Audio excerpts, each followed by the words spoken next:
give you all a heads up. It's not that we've forgotten to promote anything. It's just that we're trying to do it all kind of cohesively. And then on Instagram also, I have to figure out how to, and I might ask Juan to help me too, but I have to figure out how to promote all 3 YouTube videos at the same time so that it doesn't look wild and tacky. But let's get started. So we are on section 6. Last time we got through sections 1 through 5. Hopefully everybody has the 501(c) example that we're kind of referencing as we go through. It's like a wild one. I think it's how to start a nonprofit is what it's called. What's the name of the Google Doc that we were looking at? Oh, it's Board of Directors bylaws. I didn't put it in the Incorporation folder for some reason. I don't know why. So I'll do that today, but I'll wait until everybody has it open because, like, why would I move it? So we've got our general powers written out. Anybody who missed that last meeting, feel free to kind of read through these while we work through section 6. We've got general powers, number and qualifications, nominations, election, interim directors. And again, for anybody who wasn't here last time, feel free to like just say something about those in the chat as we go. Hopefully we're going to get this finished today though. So chapter 6 is term of office. I'm going to copy paste that. Oh, and I saw that there were some comments left, but I wasn't sure by whom. Yes, let me share my screen. I forgot that I did that last time. Thank you. Let me. Where are we? Google Chrome. Cool. Okay. So a couple of things here. These I think are mostly just reminders. Like we do need to do a couple of things. A lot of the big thing that we've been doing is really defining what the difference is between an officer and a board member as we've been deciding what board members do and kind of taking notes on that as we go. So section 6 is term of office. Let me underline that. So essentially that's saying how long people are going to serve. How many years, or do we think we should be? I mean, we talked before, we're not really an academic institution. So do we want to do semester? Do we want to do year? How do we want to kind of decide that? I was definitely fine with year, just because I feel like that's the most, might be the most universal way to think about it. And I was also, was reading through this section. I was also kind of fine with the idea of 2 years, but you know, if you guys feel like that's too much, you can definitely, you know, let me know. But I was thinking in terms of just continuity. But then again, it also could get into the issue of like, well, what if we want, you know, to make sure things stay fresh and relevant, maybe 2 years is too long. I don't know. What if it was like 1.5 years and the half year could be spent integrating the next new person? Because I find there's always like a little bit of a weird gap point where the next person like definitely needs to be trained and mentored to sort of like integrate in like a nice cohesive way. So maybe 1.5 years could work. I will say 2 years on a board sounds like it's a lot, but it actually ends up being like super quick. And in all honesty, the amount of things that you can accomplish in 2 years based on, you know, the structure of the process, it's not as much as you might think it would be. So kind of going off of the points that were said, maybe if it wasn't 2 years, then maybe it was like that 1.5. Maybe it could be technically those 2 years, but that half of the last year is that transition time, perhaps. So essentially we put, they will serve for a term of 1.5 years, And then also kind of add a stipulation that they will dedicate 6 months to, I almost said inundating, no, informing the new like incumbent board. Does that sound right? So what will we do with votes during that time? That's my big kind of question. Will they still have, I mean, essentially all members have equal votes. So is it okay for them to continue having a vote at that point?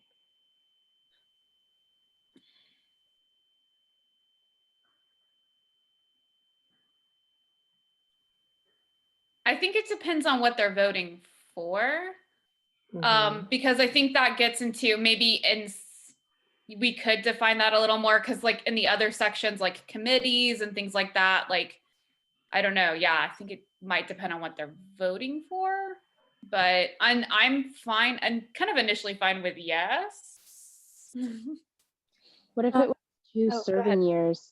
Oh, what if it was 2 serving years and then like we just put in a note that after your 2 years are up, you have a 6-month period or however long, depending on what we do, of helping bring in the new people. Like, so you're not technically a member then, like the new, or not a member, board person, member, Director. that thing. The thing we're here for. And you're not technically that anymore, the new person is, but you sit in to help them. Does that make sense? Okay, sorry, Yeah, so I'm highly essentially caffeinated right now. That's okay. Essentially what they have is like a member vote still, but they don't really get access to voting as like at specific things for the board. So like financial things, Yes. etc. Okay. Yeah, they have a member vote, but they can't vote as a director. They don't get 2 votes.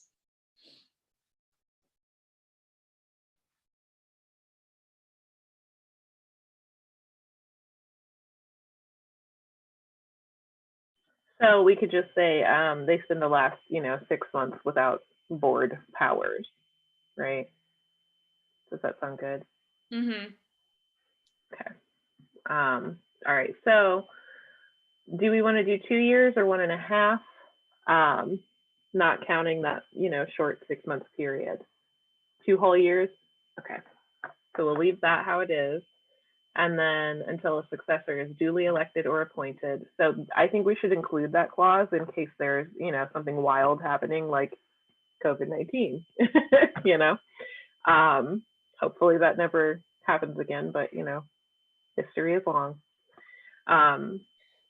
So except as provided otherwise in these bylaws, that term will begin on the first day of the organization's fiscal year. So we will have to determine our own fiscal year. I think the general fiscal year is like July. Well, maybe that's just the academic one. The one that I've generally come in contact with is July to June. Yeah, but, that's the one yeah, I'm used to too. Most nonprofits operate on a July to end of June. So I think that would work. And of course, the way this is written, it's easy to make changes if we need to. So that's kind of nice. I also think July to June will work because the interim board is kind of going to be up in May. And I think that gives us time to have votes, tallied and figured out. Okay. So each director shall hold office until his or her term expires, death, resignation, removal, disqualification. So I think the removal and disqualification are important to keep. But I think we can talk, there's another clause later that talks more about that. Or his or her successor has been elected or appointed. We're going to take out appointed because we don't do any appointments. Well, did we have something with that? I think we do actually. It's very much a like, if we have to, if something happens to somebody, we can appoint one for the remainder of their term.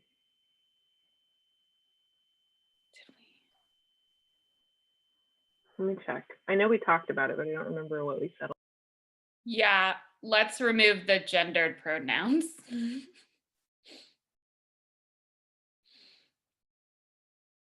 I forgot that Ruben wasn't here to do that. My bad. Okay, so there And then would somebody go back behind me and make sure I don't miss any areas like that? We had gendered terms that we're revising, and then we also have the guild is how we're referring to the organization. So anytime it says organization, it should say the guild. Yep, right there. And then Officers, we're doing officers and membership too. Other terms. so there is a motion or a place here. The newly appointed directors will serve. Well, they're not going to be appointed, so what the heck? Yeah, That was just our mistake last time. I was looking through it. I don't think we have appointed. I think it's an election. Okay. Cool. And then each director, blah, blah, blah. So we'll remove appointed. Mm-hmm. No director, whether elected or appointed, may serve more than 6 consecutive years. I think that's kind of high. I think we should maybe go with like 4 Yeah. 2 terms back to back. 2 terms. Okay.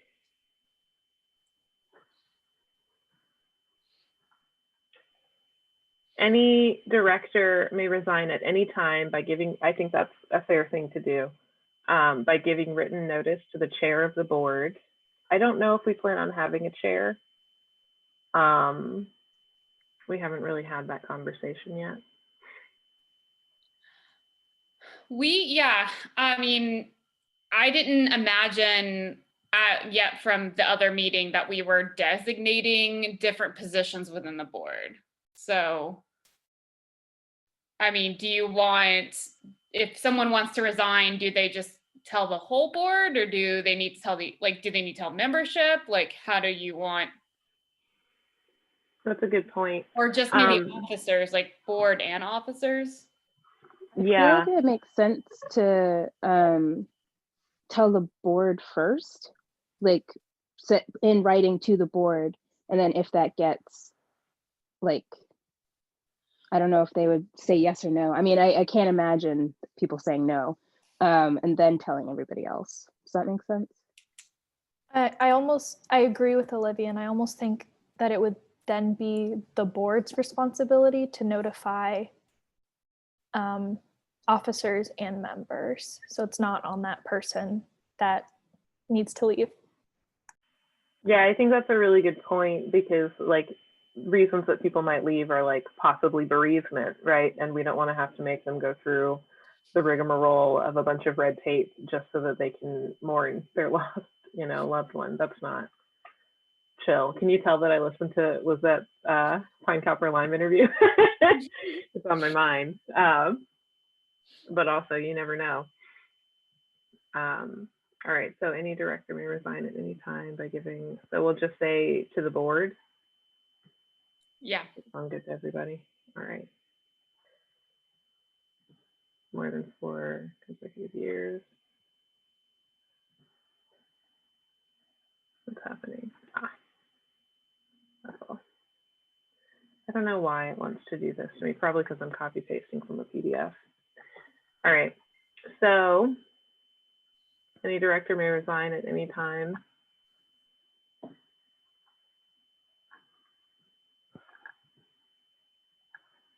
Sorry, formatting issues bother me.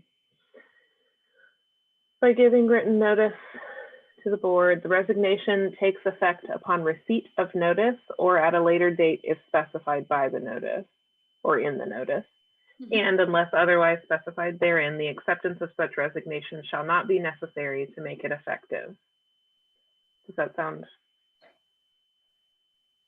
acceptable to everyone?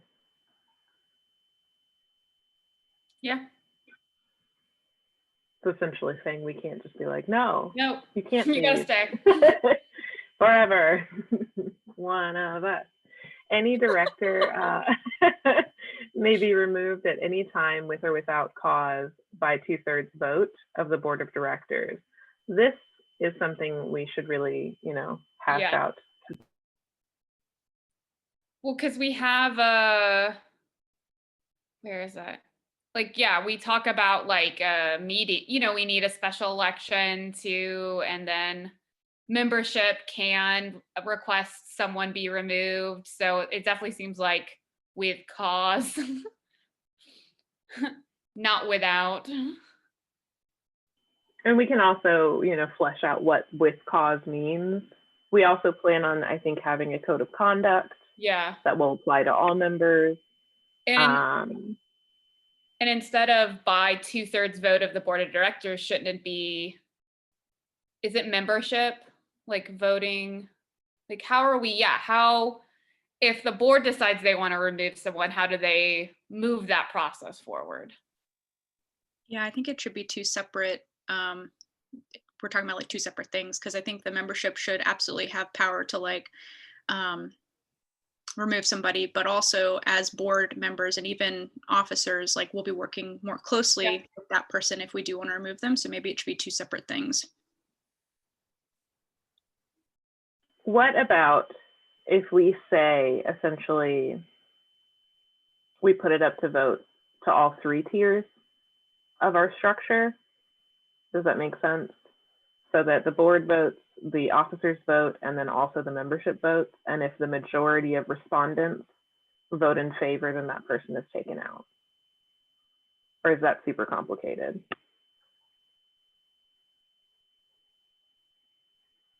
What would be the reasoning behind, I guess, tearing them out? Like, is there like a hierarchy of a voice, or is it like you have to have 3 of the different categories agree? I think my main logic is trying to get qualitative information. Like, officers are going to be the people who are working pretty closely with the board while trying to get things done. Board members will have a different understanding of that person. And then the membership will have a completely different understanding of that person. So it's partly that, but it's also, that would involve us writing out much more descriptive removal processes. So we could say, go ahead. Sorry. Could we just put like a button in your like voting thing that says I am a member, officer, blah, blah, blah. Or I'd rather not say, so we can still have that option of keeping it anonymous. That way you still get the data without having to do these like multiple tiers. Cause I am afraid it's gonna seem like a hierarchy, like Eliana said. And I also like the idea of saying I'd rather not say, because I think it's important for, especially with board members, and we've talked before about how insular the print community is. You don't want necessarily that person to know, you're, of the 5 fellow board members, 3 of them, voted no, and for sure that 2 voted yes. So you're like, I'd rather it be more anonymous. So maybe if that's the case, then we should just say the majority of responding membership. And then in the removal process, maybe we'll add, that we'll see who is who or not. I don't know. I don't know how much it matters because everybody has an equal vote,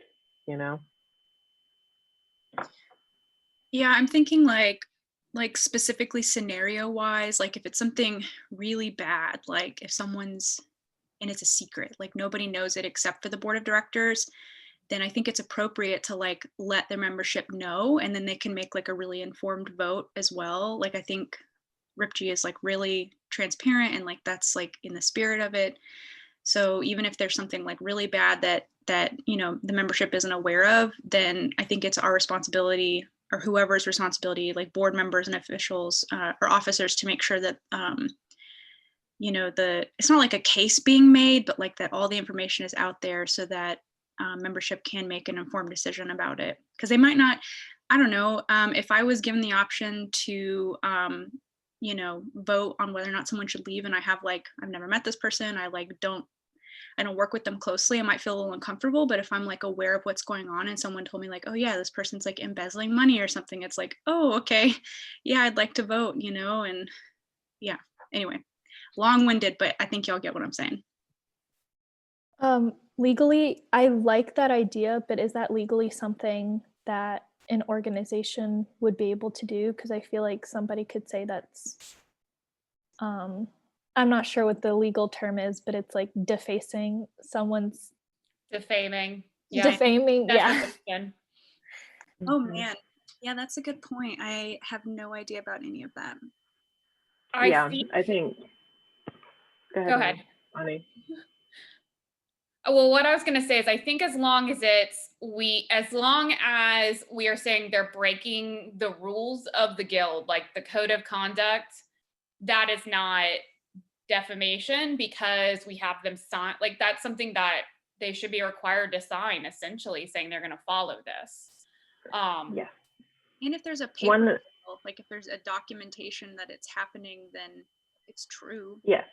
And this is Not something that, necessarily, unfortunately.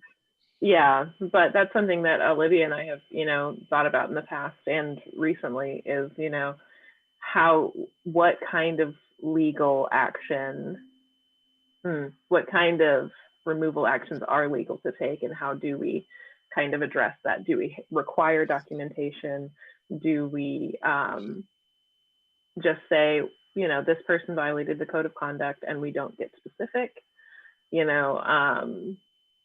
How kind of do we keep ourselves in line with that idea of transparency without creating a liability issue for the board member or for individual board members,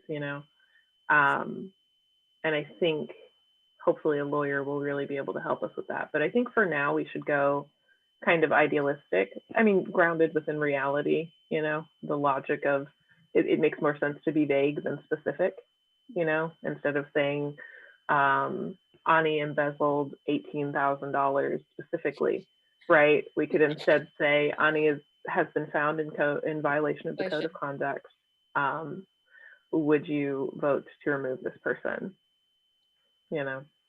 I think vague is always a little safer.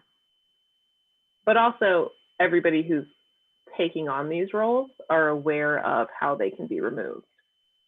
So that's something to keep in mind as well. Technically this is a binding contract.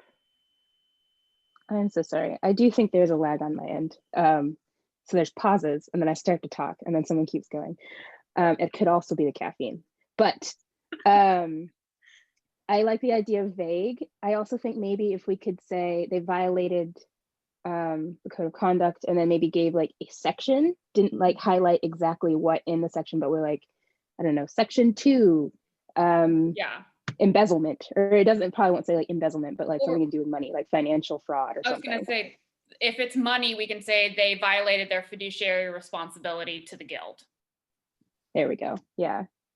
Because that's like legally, that's something that board is required to do. So that, and we can just say that, and because I think we do run into trouble if we try and say they did this, because then that's where that person, if they wanted to, I think Eliana's right, could sue and be like, well, it hasn't been proven that I stole money and you're not allowed to say that, da, da, da. So I think we need to just say what part of the code and that's it.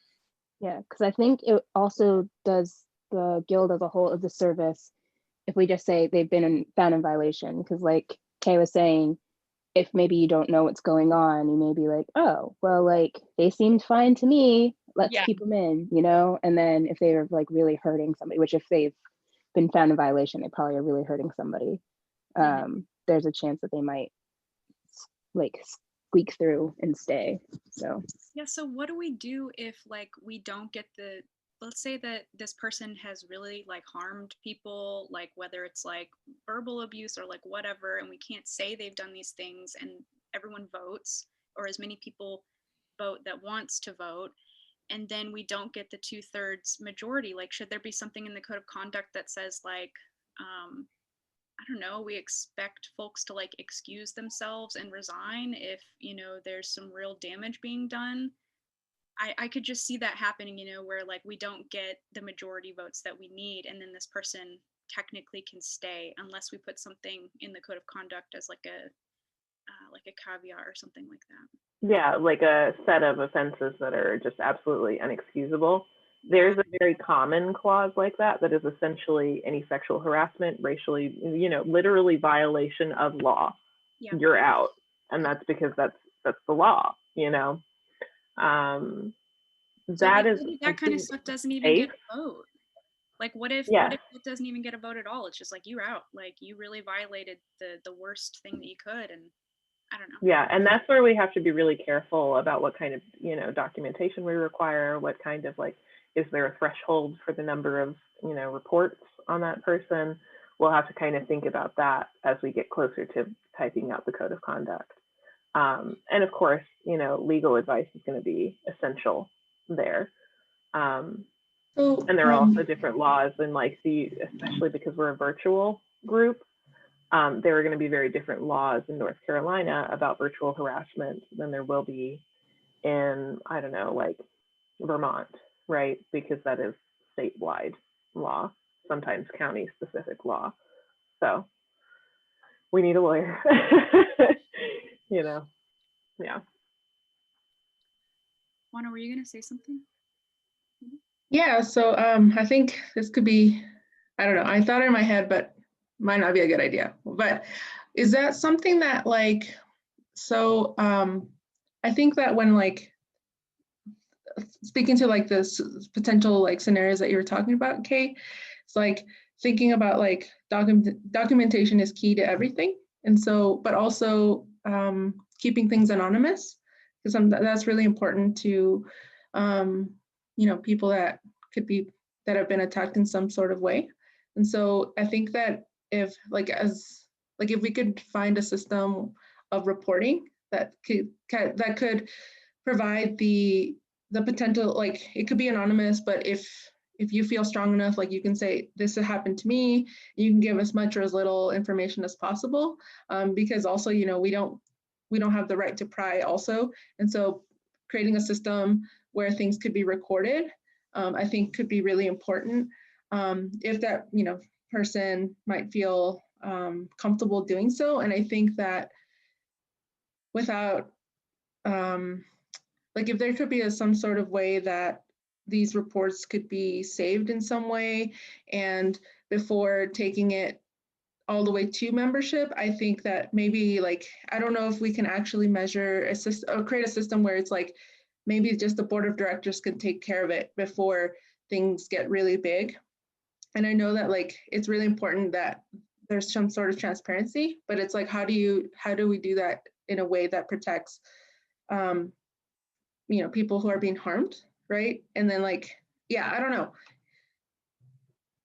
Yeah, no, I was gonna go exactly off of what Juana was saying, is that I think there should be on the website, it should be a Google form, a reporting form, and then you can do it for any level, right? You can do it or any category. So board, officers, membership, and then if you if that person reaches a certain threshold, I don't know what, three reports, however many we're seeing, then I think, we can, maybe the board has that power then to, without a vote, remove that board member, right? If they're getting these reports, and it can be completely anonymous, or perhaps if someone feels comfortable, we can have a section where they can put their name if they want to.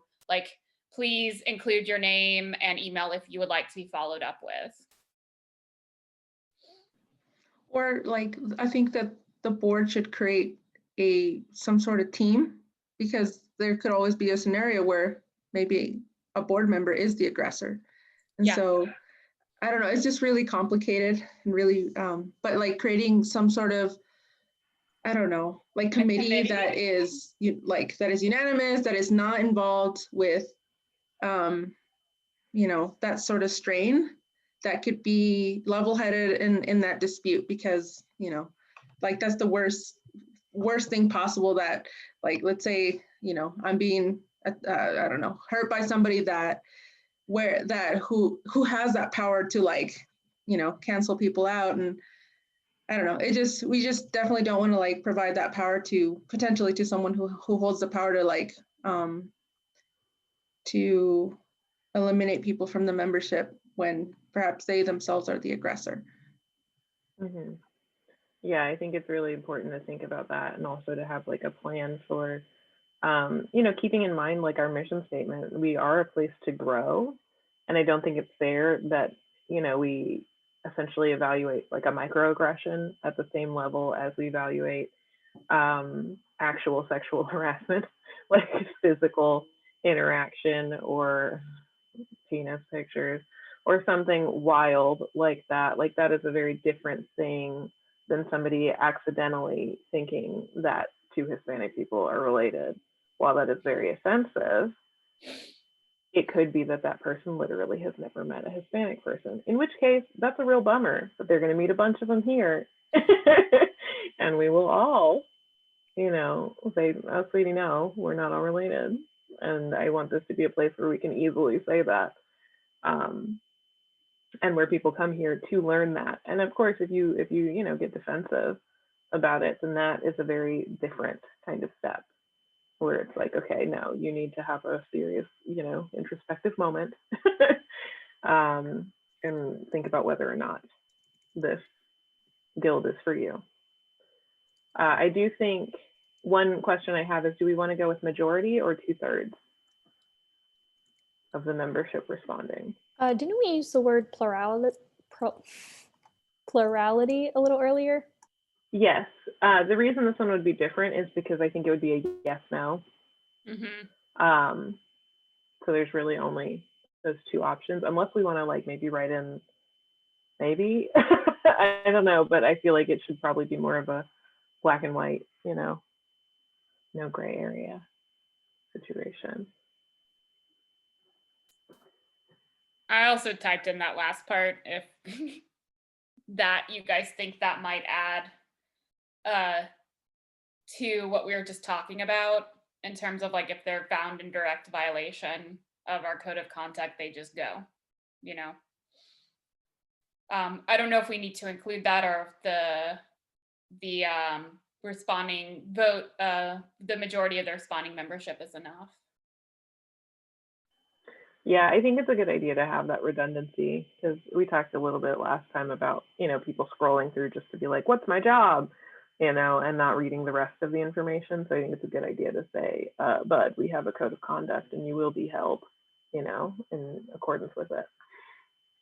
So I think that's a good inclusion. Are we all okay with a majority, or do we want a 2/3 majority? I mean, there's benefits to either one. With a 2/3 majority, if we only have 30 people out of the 100, respond, then it's a little bit more difficult for it to be the 30 people who are, upset with that person, right? I think majority is fine here because you put of responding membership. So that means the majority of the people who actually vote, not the entire membership. At least that's how I read it. All right, cool. So, go ahead. Oh, I was going to say, if someone else reads it differently, please let me know. So we're ready to, does anybody have anything else to say about section 6, or can we move on to section 7? All right, cool. So section 7 is real quick. It's vacancies. Literally, it just says vacancies may be filled by the majority vote of the remaining members. We're not doing that. We have our whole own other process that we wrote before. Let's see if I remember it properly. So I think it was through special election. Yeah.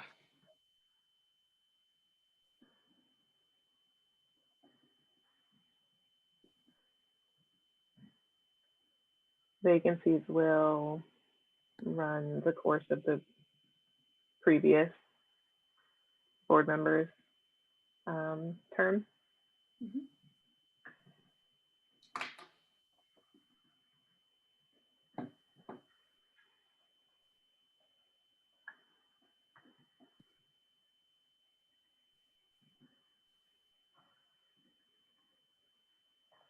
Yeah, I guess. All right. So everybody's okay with that? Nothing to add? All right, cool. So let's go on. Sorry, to I had a 8. question. Oh, sorry. Go ahead. No, it's okay. I didn't make any sign or anything. Is there like a situation in where we wouldn't fill a vacancy? Like say someone dropped out like a month before a new board was going to come in? Like would you still try and fill that vacancy, or would you just leave it until a new board is in? Well, that's a good question. It kind of reminds me that I forgot to add in the 6-month dedication to the term of office, but I think maybe what we should say, I don't know. That's an interesting question, because I could see it going either way. If we have the minimum number, I think maybe we should fill it. But if we have like 7 members and, our minimum number of the board is 5, I don't think one person dropping off is the, end. So maybe we put that stipulation in. And then I had another question, like as you were talking, can someone, like, I guess once they do their 2 years and they're supposed to stay on for those 6 months, can they drop out, or can there become a vacancy during those 6 months? And then would that be a position that's filled, or is that not really a position? I don't see that as being a position. So, because it clearly states the term as like 2 years, and then we stipulate that you should have that 6 months to be part of integrating the new team or transitioning the new board, but I don't see it as a technical position that is laid out in the bylaws. Maybe, I don't know. But I don't know. I kind of think, I don't want to screw anything up, but I kind of think that even if there is only a couple months left, I think we perhaps should fill that vacancy, because then that would ensure that we do have that one person to do the transition, right? It would ensure we have more people for the transition period. Or maybe you guys don't think that that person being on for such a short amount of time would be that helpful for a transition. I don't know. Well, does it mean like holding an election for a few months seems like less than feasible to me? But if Maybe. if an officer or someone like wants to take on that 3 months, or if another board member could just take on that 3 months, it's also case by case, like it might be 3 months, it might be a year. In a year, obviously it makes sense. Well, and we do say maybe, so it doesn't say we're required to.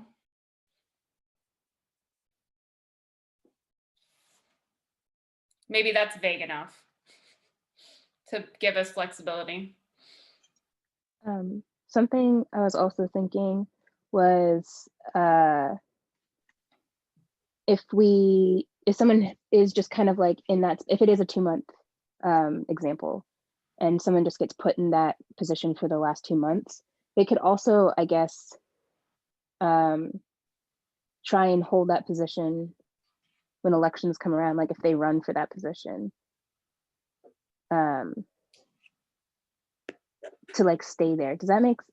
I keep saying, does that make sense at the end of everything? It's just because I feel like I know what I'm trying to say, but I don't think the words are coming out. Because I think it'd be unfair to put someone, or not unfair, but like if somebody who was planning on, if someone was planning on trying to be in that position already, maybe we could just tap somebody who was going to run anyway. I think I had you on, then I lost you. Well, if they run, like, let's say that they get, they take the position for a few months, is the expectation still that they would have to like run against somebody? Like if someone else also wanted that position, whenever it comes time for that election, they would still need to run though, right? Yes. Okay. I kind of do like that as like a trial period, Yeah. Well, what I get concerned about there is, how much of a help are they really going to be for the incoming board? And I think a big part of the reason we have that 6 months, availability is that a board position is something that a lot of people don't fully understand until they're in it. And I think it would be, what I am concerned about is if, and I doubt this will happen, but if all 5 or all board members are just like, all right, bye, then we would have a bunch of people that were essentially, brand new, that are supposed to be advising other people who are brand new. And then, what if they don't win that second election because they're brand new? They didn't get any kind of help. I doubt that a full board would ever resign, but at the same time, who knows? Things happen. And I think maybe it would be better for us to do something a little bit more vague, so that if that situation comes, we're not bound in such a specific way. I guess my question is, we're still trying to fill that position though, because I worry about having 4 people and having like a kind of stalemate in voting. If like something were to come up in those last 2 months or last 6 months, and we just don't, if someone like has to step down and we just don't fill that position, we only have 4 board members, that kind of dynamic worries me slightly. Yeah, I think for one thing, I think our special election period is probably going to be a little bit shorter than the overall period. I think it's going to be more of a like, hey, here's this person, vote, figure it out. I don't think we're going to have the full campaign that we'll be having for everybody else. And there aren't very many things right now. In the future, this might become a bigger issue, but of course, this is a living document. It can always be revised. But at this moment, we don't have anything that's major enough that it can't wait 2 weeks. It might be annoying to have it wait 2 weeks to have a tiebreaker, but I don't think it's going to be that stymieing of an experience. I do think, like, I see the validity of your statement, especially if we get farther and farther along. And, especially in the case of, let's say, if we have a conference in, 5 to 10 years, that might be a time when they want to, reconsider this and restructure it to be more specific. But I think as far as where we're at right now, this is probably sufficient.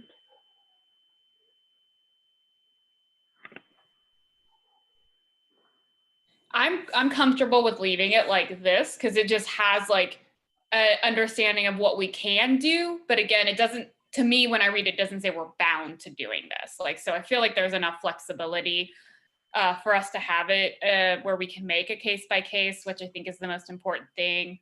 Also, in terms of, if we are left with like the 4 board members and you're thinking about like stalemate, technically, we define that in quorum, which is our next section.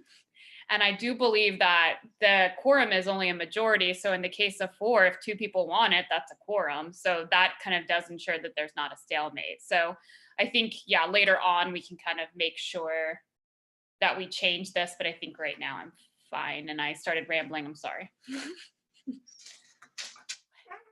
Oh. So with that, do you all want to move on to quorum? And then we can get a little more specific there.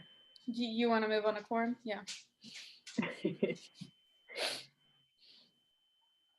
Okay, so this is essentially what quorum is. And quorum is something that, if you haven't been on a board before, you might be like, I don't know what that means. So I'm just going to read through the whole entirety of this, and then we can kind of parse it out. So 1/2 of the directors currently in office shall constitute a quorum for the transaction of any business, except that if the number of directors in the office is 4 or fewer, so we can change that to 3 or fewer, or whatever number we want to, or we could completely take it out.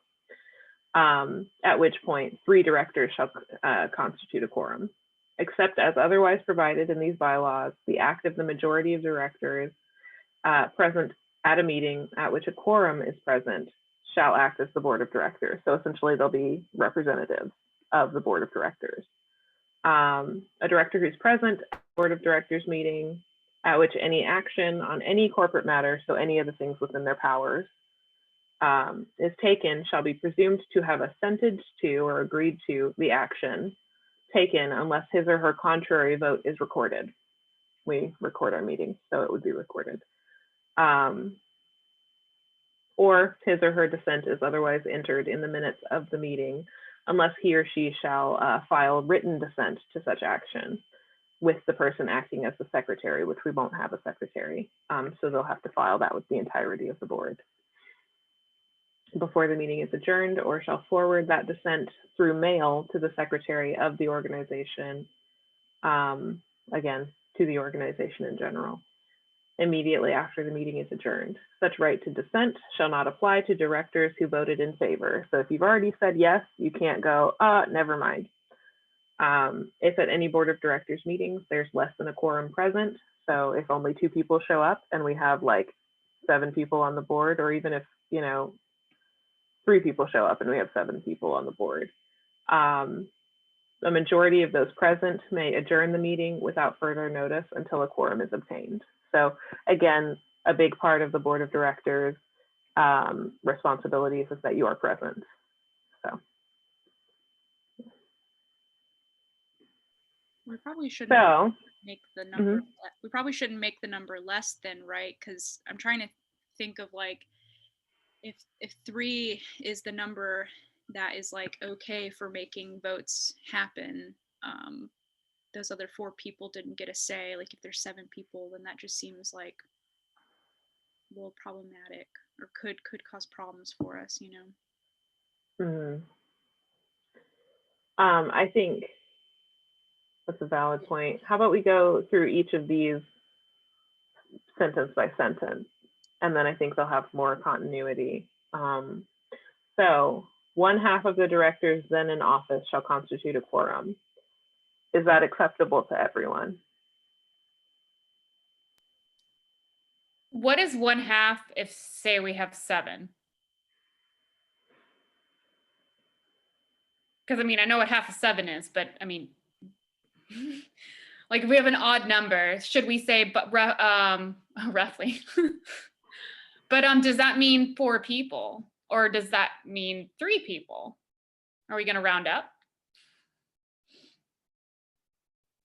Or should we say 1/2 of the directors then in office shall constitute 1/2 of the directors or a majority? Either or?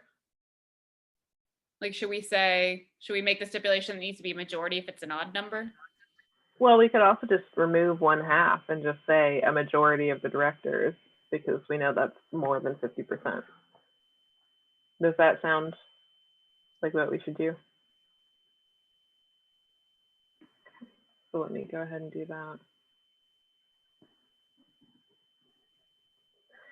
A majority of the directors then in office shall constitute a quorum. So if we're in the situation where it's 4, that'll still be 2. Okay. Then in office shall constitute a quorum for the transaction of any business, except if the number of directors then in office is 4 or fewer. Do we want to have this clause at all? And if so, do we want to go with 4, or do we want to go with 3, or where do we want to go?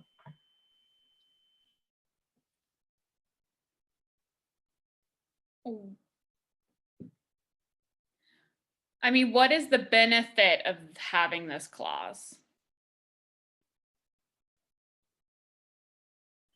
I think it's meant to kind of avoid that gridlock, especially when it comes to, like, let's say the board of directors are having a meeting with a set of officers, right? Technically, they would need to have a quorum present in order to do anything financial. So I think really what it is just saying, 2 people can't just go off and say, yeah, when the other half of the board are like, Okay. no. Yeah. So does that make sense? Yeah. 3 then? Or, because if our board is 5, right? 4 would seem like it'd be a majority. Because what isn't our minimum? Is our minimum 5?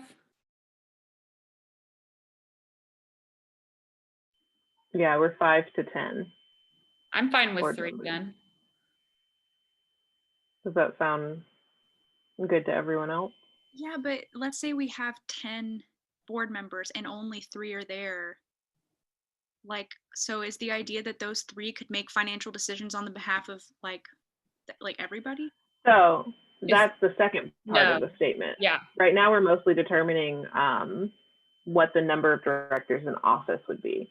The Okay. second part of the statement, you're making a good point. You know, do we want, you know, do all 3 have to be present in order to constitute a quorum?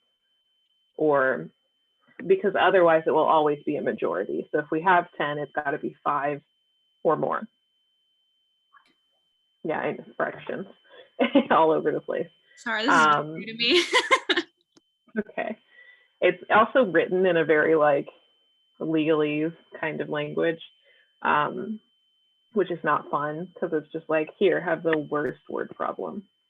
Is it possible to take out the numbers and have it be like a third or a fourth or a half instead of limiting us to the little numbers 3, 4, 5? Yeah, that's entirely possible. I like that better. And yeah, my personal preference tends to be towards ratios instead of numbers. But also I like math. So then what do we want to do? Do we want to go back to this? We've already got a majority, or we could be more specific with the majority and say, you know, more than 50%, because you can't argue that 50% is enough. And that would address Olivia's concern as far as having 4 people, you would have to have 3 in order to have, you can't cut a person, like don't just bring someone's pinky, you know, that's not how that works. So I'll go ahead and say that more than 50% of the board of directors then in office shall constitute a quorum for the transaction of any business, except if the number of directors then in office is 3 or fewer. So this one we would still need a number if we plan to include that clause. But we could switch this out for a fraction if we wanted to. So instead of saying 3 directors shall constitute a quorum, we could say, you know, more than 2/3 or whatever we need to say.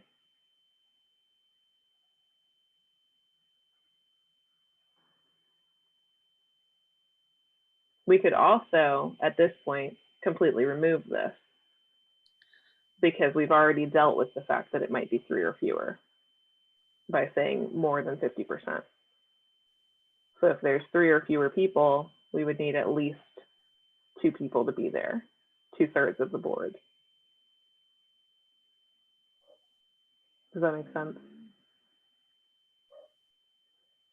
Is that acceptable? Should we just go ahead and remove this stipulation? Yeah, I guess if we're saying it has to be 50%, it doesn't matter how many we have in office at the time, it has to be 50% or more than 50%. Yeah, that feels like flexible, but also like it's still like protecting the organization.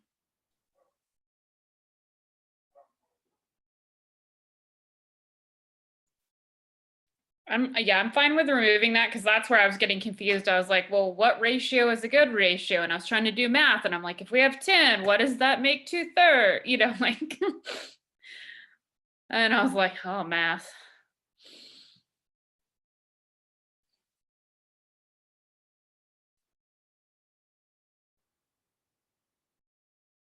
Hey, Becky, you're muted. Thank you. So I think that's probably a good way to do it because, you know, if we have 10, we need 6 people or more to be present. That's 6/10 of the vote, 2/3. If we need, well, is it 2/3? Let's not do math right now. If we have 7, we have a good answer there. If we have 4, we have a good answer there. Now we have 3 out of that 4 that need to be present. If somehow we end up with just 2 people, you know, more than 50% means both of them have to be there. So So I think that's probably the safest bet. Except as otherwise provided in these bylaws. Sorry, I'm moving on to the next thing. The act of the majority of the directors present at a meeting at which a quorum is present shall be the act of a board of directors. So again, this is in the case where we're meeting with the officers and we're saying, okay, we need at least, you know, the majority of the people who went to that meeting. So right now it would be Kay, myself, and Olivia, because we're the interim board, right? So the majority of us, 2/3, would have to be present or would have to agree to a vote in order to represent all votes for the board. Does that make sense? Okay. Does that sound good, or should we have something more than just that majority? Or should we be specific again with the more than 50%?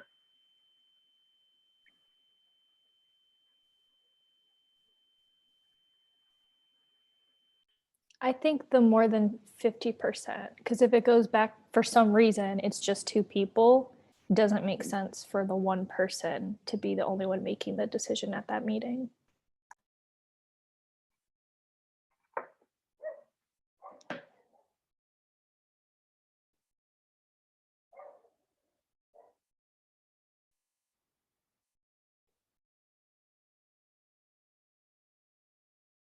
Did I type that right? I have, okay, there we go. More than 50% of the directors present.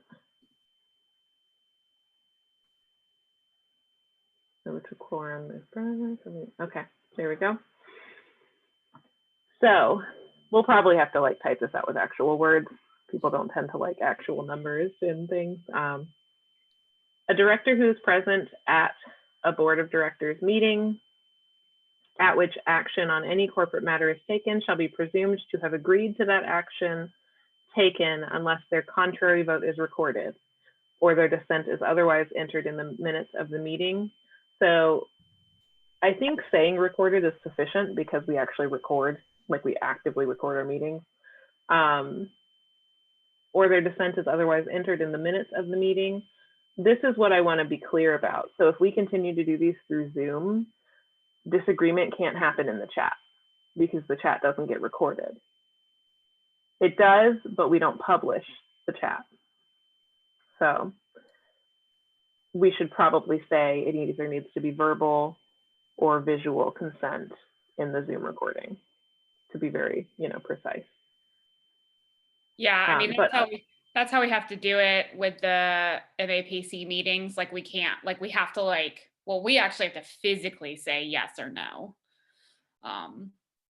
So, but I'm fine with like thumbs up or thumbs down.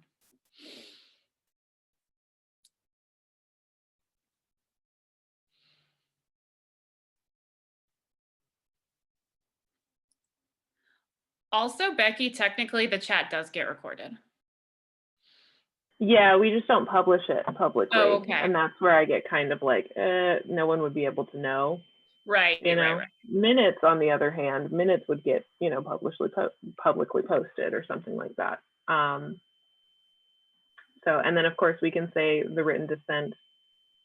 We might need to say it can be through email. I'm not sure if we do. I would say by and then email, yeah. Okay. Email dissent. Electronic dissent.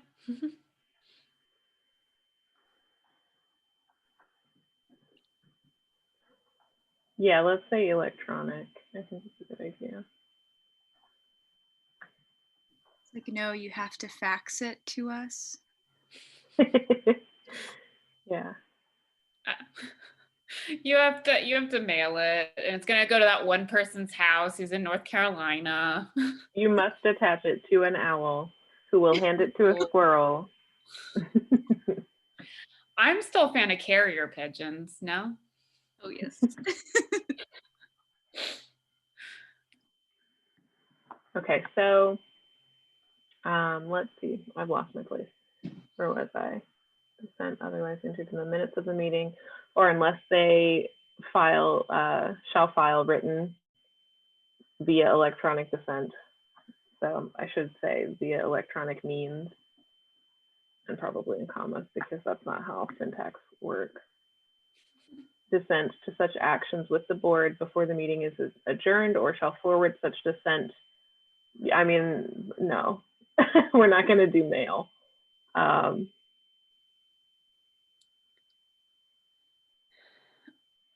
think I'll just say or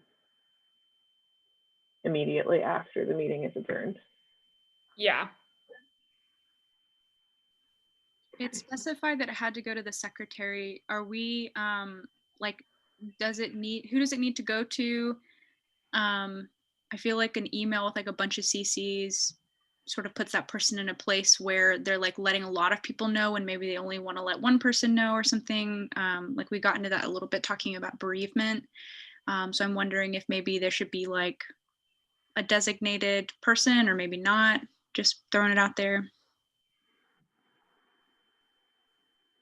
I think because it's within the board and they're the people that you're working with, and this was just my first impression response, it might be a good idea for us to just say, you know, you just need to tell them that you disagree with what they're doing. But that's specifically because it's like a public office, if that makes sense. You know, it's sort of like the same kind of action that the justices have to take. You know, they write their dissent, but they see each other at work every day anyway. You know,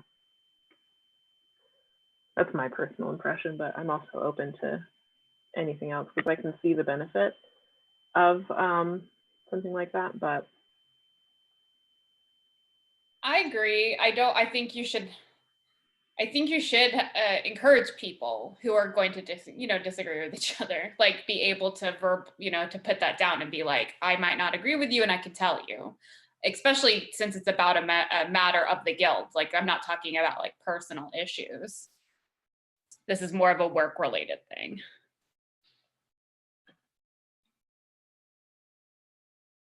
okay, cool. So are we satisfied with that sentence? Also, does that sentence make sense? It's so long. I mean, you basically left it as is. We just kind of changed some of the wording. So Yeah. it makes sense. If it already made sense, makes sense. Yeah. Makes sense, makes It's sense. arguable if it already made sense or not, but you know, they wrote it. So. Apparently the state of North Carolina thinks it makes sense, so. Yeah. All right, so such right to dissent shall not apply to directors who voted in favor of such action. I think that's important. Mm-hmm. Please do not vote yes for something and then immediately say, well, I don't actually want to do that. I only voted yes for, you know, whatever reason you did. I don't think that's appropriate for your office. It's also a violation of, I think it's your obligation to care or something like that, where you're supposed to prioritize the board's success over your own. So I think we could probably leave that right there if that's okay with everyone. All right. Such right to dissent, we already did. If at any board of directors meeting there's less than a quorum present, a majority of those present may adjourn the meeting without further notice until a quorum is obtained. I think that's important too. There's not much point to us meeting if no one can vote on anything.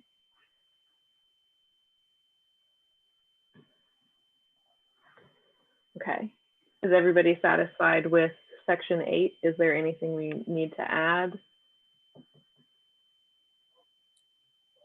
And then Olivia, do you feel like that kind of addresses your concerns about the vacancies?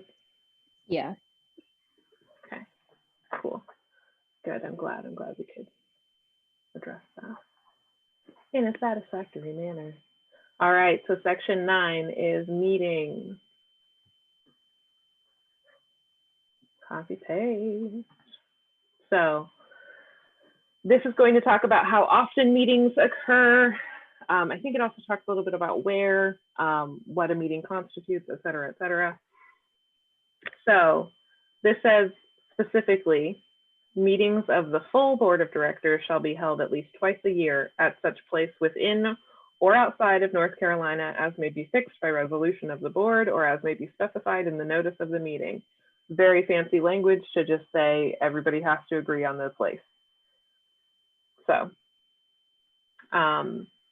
I think instead of saying twice a year for the full board, we might want to change it. Right now, the interim board meets like twice a month, but we also have significantly more work to do than I think the board powers will necessitate. So what do you all think about that? Well, my first impression was I thought twice a year wasn't enough. But I don't know what is going to be. Do we want to nail, like, give it a specific type, amount? This is like very specific, like at least 2 meetings a year. Or do we want to say like as to turn like 4 or as deemed sufficient by current board? I don't know.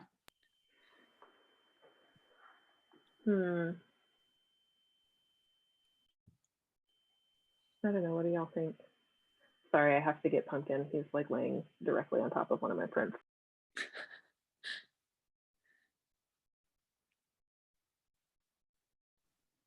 So what you were saying was to make it a little bit more flexible and like not necessarily put a number on it. Is that right? Well, that's what I was wondering. Should we put a number? Is that actually flexible enough? Or because like a minimum of 4 doesn't seem like a lot even still. I don't know. Or yeah, like should we put a number or should we say like it has a minimum as determined by the board? But I don't know. That means like maybe the board's like, nah, screw meetings. I don't know. Yeah, maybe like quarterly, 4 times a year. Ooh, especially if we're doing fiscal year. Right? Yeah, I think 2 is not enough. Personally, I know in a lot of orgs that only meet twice a year and it just sort of seems like that ain't it. I'd like for people to be a little bit more involved if possible. I know, right? I mean, like twice a year, you're like, well, what just happened? And then it's like, well, we'll try and do something next time. And then it's like, well, we'll try and do something next year. Yeah, so I'm wondering with the way that this sentence is written, I read it as, maybe I'm totally wrong, but meet like in person at a specific place. I mean, maybe the presumption is that they'll be meeting virtually more regularly. So maybe we like delineate that. I think the end of the sentence says outside or as may be fixed. So I think that says like we could physically meet or we could virtually meet. It's like, yeah, it was like a fancy way of saying like however the board wants to meet. So I think you probably were reading it as like originally it might have been written, like where they're imagining board members has to physically meet in person. So so it may be that, yeah, you're originally like the idea behind this was like that the board would come together physically at least twice a year. And I don't think we necessarily need to make we don't need to put that. I think that's going to be unrealistic to assume that we could get people to agree on a board and then say, and by the way, you're going to have to physically all get together. Yeah. I think, oh, go ahead. No, go ahead. I think more what they're thinking about is that it's the full board and that might be a logistical difficulty, less about the like placement. I don't think we actually have a requirement to meet in person, especially because we're at least national, potentially international. That'd be wild. But I do think we do need to actually like stipulate that. I know for sure we need to stipulate that throughout so that people know where meeting places are going to take place. That was redundant, but I think I definitely agree with what everybody has said about like twice a year is not enough. And I think this is a commitment that you should be happy about and want to participate in. But one thing I do kind of want to add to it is you have to remember how often like Kay, Olivia, and I and Stephanie, the other board members, tend to be sitting in on officer meetings as well, because we might need to be there in order to vote on some kind of financial decision or something that is within our power so that they don't have to send us an email so that we have a meeting and then we vote from there, Sorry, I had to wrestle Pumpkin, so I'm a little bit out of breath. He was very not sure why he had to move. I love that you just said wrestle also. Can I just say? Listen. You don't hear that out west. No, I love it. You don't hear that out west. I love that word. It's my favorite. Also fanger for some reason. That's like the two country words I have. But yes, I think definitely thinking about it as, you know, they will be meetings expressly for board powers. So I do think more than twice. But does that kind of change anybody's numerical idea? What if we said 4, like quarterly is the minimum, but if you like can't make 2, like only 2 could be made up with a certain number of other meetings. Does that work? Because I do think, sorry. I think in all regards that, or like however it happens, 2 isn't enough. I do agree with that. But I also understand that even though this is a commitment, life still happens and sometimes like things get in the way. So if we just had to like, yeah, I'm repeating myself. Yeah, I see what you're saying. The only thing I worry about is the legality of it. Just because Gotcha. the document is so it's so very aggressive about attendance when it talks about board members that I, partly wonder if the person who wrote it had a bad experience, but also I don't know if it's a legal thing where it's like, no, legally you have to be present at whatever is set out in the bylaws.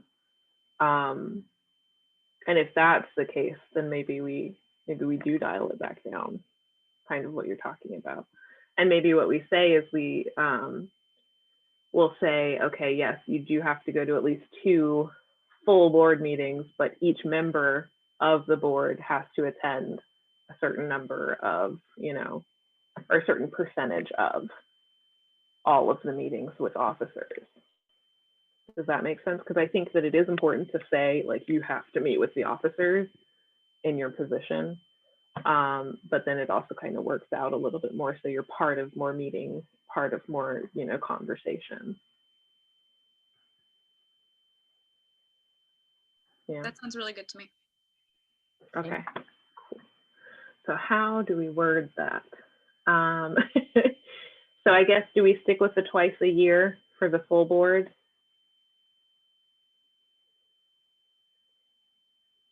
Or do we want to do 3 times? Because I think 3 times, this is just my personal preference, having, dealt with a lot of people who are in academia. It is kind of helpful to have 3 times because you have the 2 breaks and then you have, usually fall semester, except for this year, tends to be a little bit more relaxed because there's so many vacations. But I don't know. So would that roughly be like March, August, December? I'm counting probably off, Basically. but okay. Well, and we could also do something where it's like, it depends on if our members are part of SGCI, but we can do like spring break time, versus, spring break, maybe we do winter break, like the beginning of winter break, and maybe we do, something like that. I will say, my school, I don't know about y'all's, well, y'all who are in university or academic settings, they eliminated our spring break. So just something to think about. Same. We also don't have spring break. Mm-hmm. I don't know if that's forever or temporary, but Is it because you get out earlier? Is your semester shortened? It's to avoid having to go remote halfway through because students will travel and they can't come back and bring sickness from being in weird places that are far away and potentially getting sick and stuff. But people have been traveling this entire time. I can't tell you the amount of students I had be like, I can't do the project, I'm coming back. And I'm like, okay. Students are going to do whatever they want.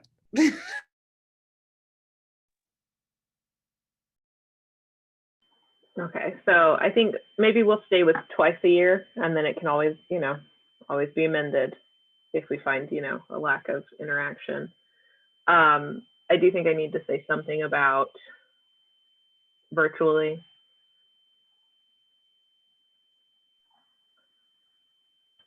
I don't know where to put that. Should I just say virtually, period, in the story? Like, it'd be cool to meet in person, but also pandemic. So Yeah, virtually. Yeah, and it's just like money wise, like I can't imagine like funding my way to like meet for a day or something. Maybe, I don't know. I kind of know some of the inner workings of like another organization that like will literally fly the person out and like provide their lockering, but that's like a lot of money. So maybe like 5 to 10 years in the future we could do that, but it also kind of seems like a waste of money knowing that we could meet virtually. Well, I think it's good to Oh, go say ahead. virtually to let them know, like let prospective board members know. And then like, in addition, if we do want to meet in person, like that can be an option later on, but sorry, hold on. I was also gonna say, I know some people accessibility also like who have high anxiety or like immunocompromised even before the pandemic, like traveling was a no-go for them. So I think not making it mandatory to meet in person is good. yeah. All right, so I'll just say virtually, period. And then regular meetings of the board shall be held at times set by resolution of the board. I think we should keep that. Any meeting of the board may be held in a form other than physical presence. So essentially, we said that. Such as conferences or teleconferences, as long as all directors participating in the meeting may simultaneously hear one another during the meeting. I do think that's important. I'm going to change it from hearing to communicate because that's ableist as fuck, but all right, sorry for swearing.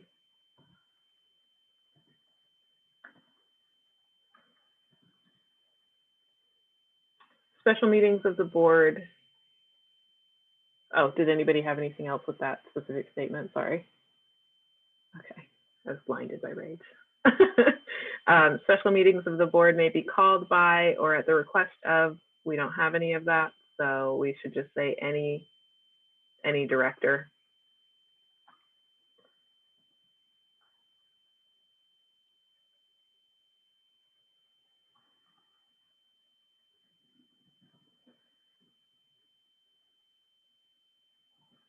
The end. Does that sound good? Okay. Notice must be given at least 1 week in advance. Should we do 1 or should we do 2? 2. I mean, we could have like a little statement in there about like emergency, because like I know that like really intense emergencies could happen, or if there's like a PR thing or like something that we need to talk about immediately. But I think in general it should be at least 2 weeks. I think that's a good point.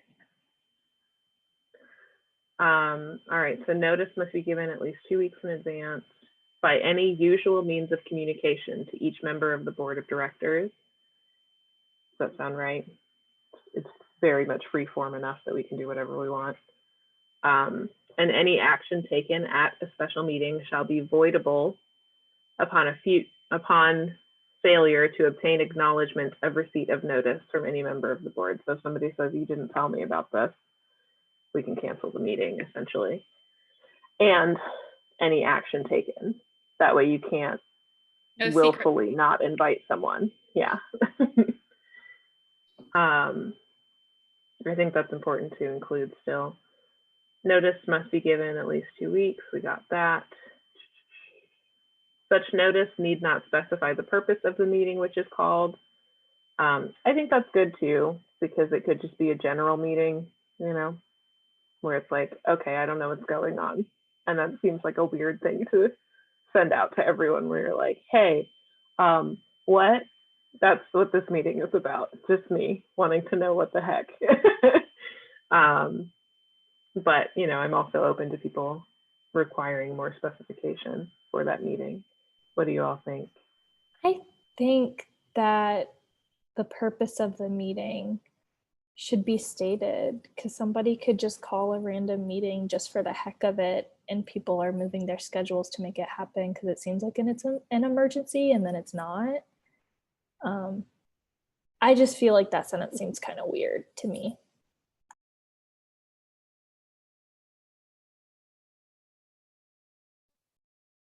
Yeah, I was thinking, I don't know what the advantage of that is. Does it allow, I mean, I guess it could allow for more flexibility, but at the same time, like, I don't understand why people would hesitate to say what the purpose of the meeting was if it's a meeting. You know what? I think it's because previously the board of directors was involved in voting out a board of director. I think that's why. Yeah. So it's literally like intervention logic. Yeah. Where it's just like, no one tell them. Where we're going to tell you, you got to go. Exactly. So do you think we just erase this now? I don't think it's necessary to say. I think it's best practices to specify regardless. Okay, cool. So we'll remove that statement. Notice need not be given of regular meetings of the board of directors held at times fixed by resolution of the board. So I think this one, I'm not entirely clear on what they're trying to say, but I think what they're trying to say is that we don't need to tell the membership.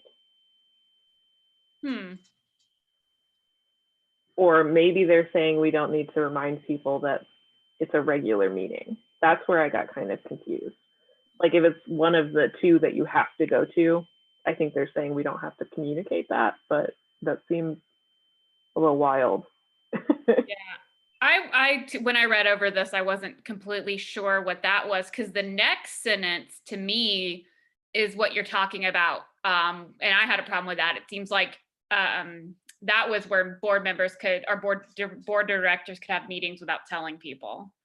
That's how I interpreted the next sentence, and I was like, we should take that out.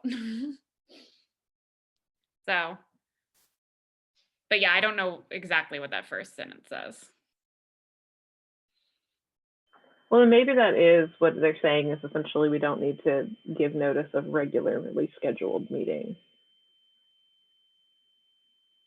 But I think we still do, so what the heck. We've also been, so the interim board has been communicating open meetings pretty regularly. Although I will say that last Saturday I woke up late, so I didn't give out the Zoom meeting as early as I wanted to. But we did still have somebody present who, you know, had some feedback, and then we had a new volunteer added. So I think maybe what we should say here, because I think that's what this is saying, is that notice should be given of any and all meetings of the board to both officers and the membership.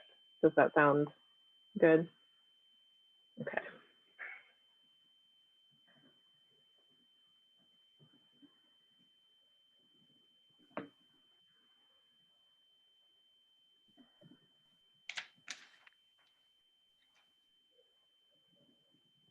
Should we say at least 1 week before?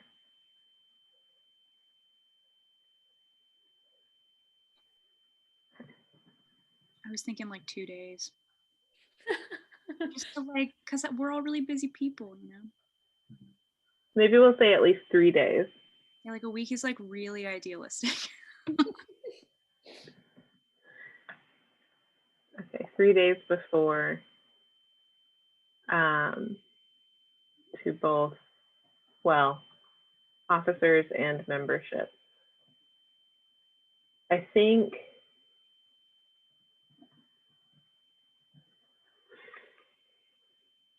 I would like to say at least 5 because the officers are involved. Yeah. I agree, yeah. Not that regular membership isn't important, but officers need to know what's going on. 1 business week? Yeah. 1 business week.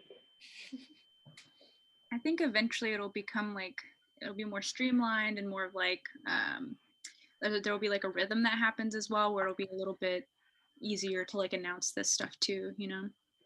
Yes, and I also think once the board is a legitimate board, they'll have a set category of duties and responsibilities, whereas we are just doing all of it, and like delegating certain tasks for general membership, which that is also, you know, an additional task for us to be managerial. So I think in this situation, this will probably be a good thing to do. Plus, they really will have less to do than what we've been doing. Meetings may be held at any time without notice if all the directors are present. So this is what Ani had issue with. I also have issue with this. It just seems gross. It seems like a gross way to like sneak attack a vote, you know? It seems like if like all of the board of directors are like, hey, let's go get a drink at this bar. And then all of a sudden they're like, well, we can have a meeting now because we're all here. Yes, so I actually was a policy intern for math, but I was a policy intern at the office of the NC treasurer. And there were so many congressional hearings that I had to go to where they didn't talk about the bill at all. And it was because they had already agreed upon it on a golf course. And I have a deep abhorrence for that kind of behavior. So I would really like to take this out. Not to mention, innately, we just put in the clause that notice must be given. So I don't think they should be able to do that. Yeah, it's absolutely awful.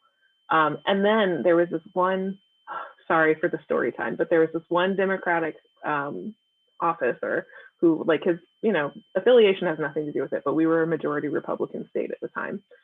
And he pointed out that there was something in the bill that nobody knew about except for him because he read the bill and no one else had. And they all were, literally the entire room started flipping through their papers to see what he was talking about.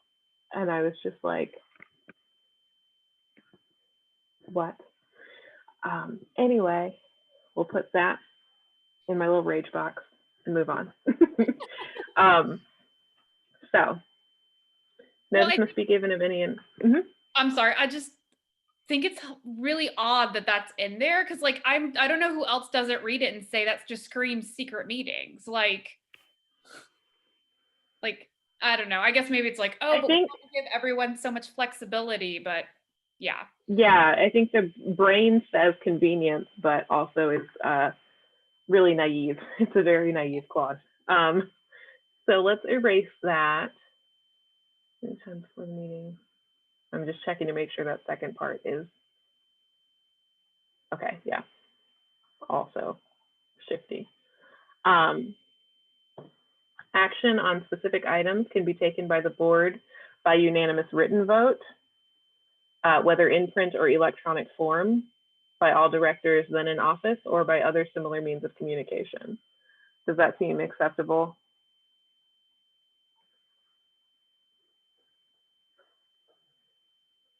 Just a bunch of different methods of collecting the votes.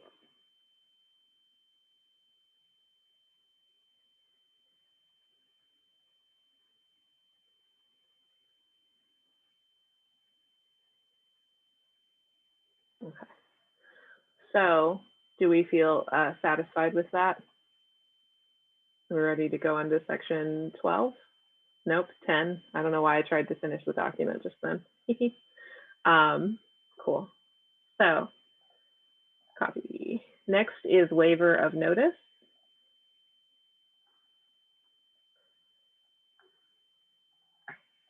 Any director may waive notice of any meeting. So the attendance by a director at a meeting shall constitute a waiver of notice of such meeting, except where a director attends a meeting for the express purpose of objecting to the transaction of any business because the meeting is not lawfully called or convened. So that essentially means, I know it's funky English, but it means if you show up at a meeting, you basically are saying, yeah, I already knew. You don't need to reach out to me additionally to get me to come.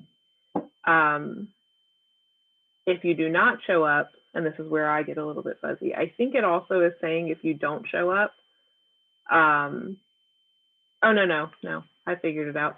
So it's essentially saying once you show up to that meeting, you're saying that you didn't need notice, you know? So if we had forgotten to send somebody a message. So for instance, like Stephanie and Olivia all talk on the phone somewhat regularly. So if Olivia was just like informally told by one of us, then attended, then she would be waiving her right to notice because she didn't necessarily look at the email, but she knew that it was going to happen. You know what I mean? Yeah, and it But feels like you can't like accuse somebody of not telling you like that. I feel like is sort of the heart of this little nugget of waiving. exactly. Unless you are expressly attending the meeting because you found out through like weird secondhand information and you're, you know, upset that you weren't formally notified. And I think that's a fair clause to keep in. I really don't think we need to change anything with that. Okay. Word. She's perfect. She's beautiful. I have a question. Yes.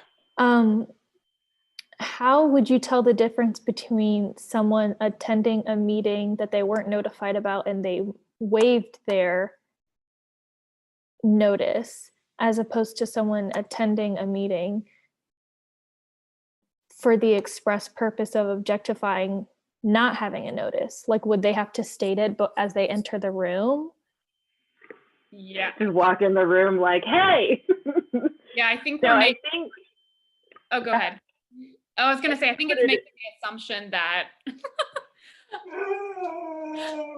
Yeah, I think it's making the assumption that they go in there and they say, hey, no one told me about this meeting. Like, otherwise, if you're quiet, that means you somehow you found out. Yeah, I think this clause is entirely for the protection of like no secret meetings. And I do think it's self-determined expression. So whichever board member it is, they have to say something.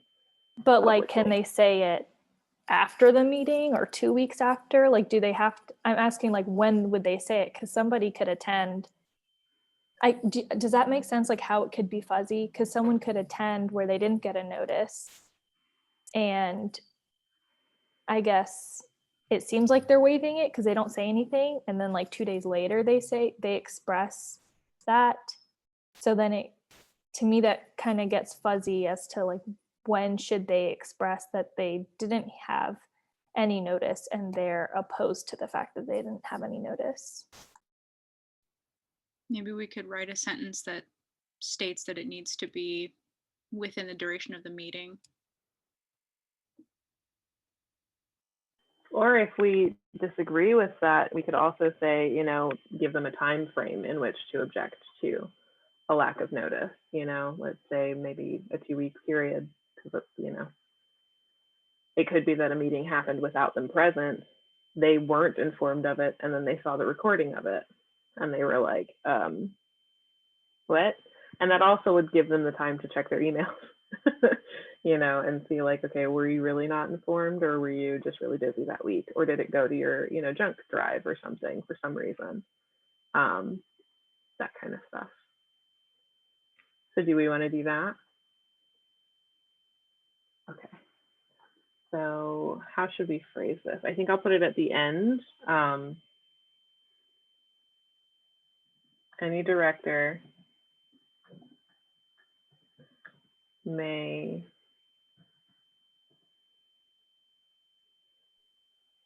Express, I don't know, express that they were not notified. Yeah. The way that I talk is Lack of notice. Yeah. Maybe I should say, wait, what was that? What was just said? I was gonna say, object to lack of notice. Should we say violation, actually? Violation of Which notice. we did. Yeah, we did actually put a clause in here. Yeah. 2-week period of said unlawful meeting. I don't know.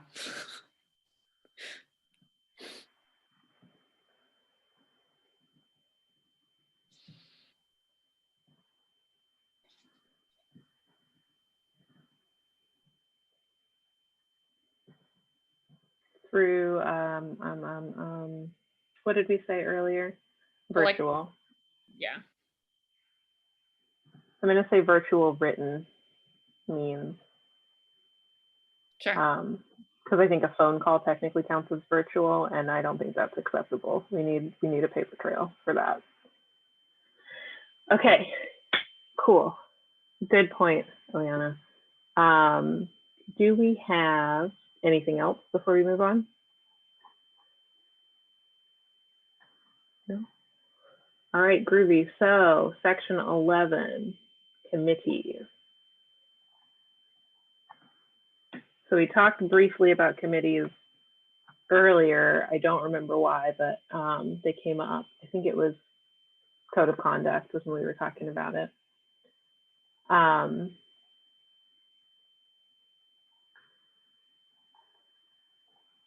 The board of directors may create committees, including an executive committee, which shall have and may exercise such powers as conferred or authorized by the resolutions creating them.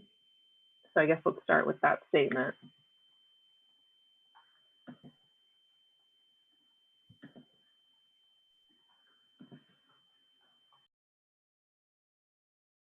I feel like I'm fine with the board kind of suggesting the creation of committees, but I don't know, do we want to say that do they need approval from like the officers or input from anyone else? Or maybe we say they can initiate the creation of committees. Yeah. And then that's vague enough that we can kind of flesh out that policy further on. Yeah, later on, I guess. Okay. And by executive committee here, are they talking about the officers essentially, like vice president, president, vice president, or what does that mean? It kind of depends. It's more vague legalese. So they're saying an executive committee, which can have powers that are conferred by the authorizations, by the resolutions that created them. Essentially, they're saying that it has an executive capability in the term, the way that definition is. So they can do something, make decisions, independent of the board and independent probably of officers. So that would be like, if we were going to have an executive committee, I'm going to pretend like we're like modeling off of SGCI, right? Then we would have a committee for diversity, which they've recently created, right? And that diversity committee would have executive capability, but we would have to lay out exactly what that means. So we would determine whether or not they had a vote, whether or not they would have to have a representative present at board meetings, whether or not, all of that little stuff we would have to say, but they have some kind of executive function in that they're doing something for the guild. I do think even just saying initiate the creation of committees kind of deals with that, mitigates that issue. I think it's good for us to say that we could have executive committees, but also to be as vague as they're being, where it's like, to be determined what they do, right? Okay, I think that sentence sounds good then. Oh, the other committee is the election committee. Yeah. We already have basically written that into existence. So, which we'll revisit that later when we get to the committee section, but I think it's important for us to say creation, but not destruction of committees, and I also think it's important to say initiate, not be the be all end all. The chair of the board, we're not doing that. Shall appoint the chairpersons of all committees. We're not doing that either. So essentially we just erase this because the board won't be involved in that part. And then we'll just revisit it in the committee bylaws. Okay. That was my next question, was who, do we need to say that here or does it get stated elsewhere? Yeah, it states elsewhere. If it doesn't involve the board, we won't put it here. So if an executive committee is created, it shall be composed of directors, shall consist of 3 or more members of the board, shall include the chair of the board and the president. We don't have either of those. And shall have all the powers and authority of the board of directors in the intervals between the meetings of the board, subject to the direction and control of the board of directors. That feels too specific to me, but I do think it's important to say if the board of directors is involved in creating committees, is there any kind of composition requirement? Like, does a board member have to be on that committee?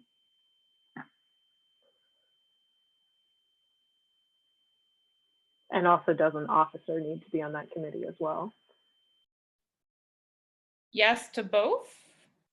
Maybe if the board initiates it, I think there should be a board, and I think there should be an officer. So there's as much overlapping as possible. Yeah, I think that's a good idea, because we've kind of made the comment before that we're doing a lot of checks and balances here. And I think it's important for us to kind of maintain that the checks and balances situation between the board and the officers in that composition as well. How about we go ahead and do that then? If an executive committee, I think I might just say a committee, period. Make it a little more broad.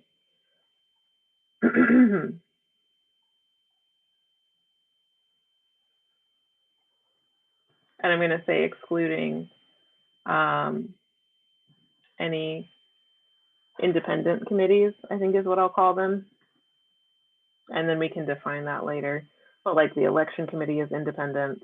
I think we talked about having a committee to remove board members or something, or do special elections. I think those would all need to be independent. You want to say independently formed, like not with the initiation of the board, but like if an officer forms the committee or a committee is formed as a third party, or I don't know. I think what we should say is, or like just formed by the membership, I think what we should say is just independent, Okay. and then get more specific at that point in the bylaws, because I think there's a lot of different ways we could be doing that, and that's a bigger conversation than we might want to have right now. Yeah.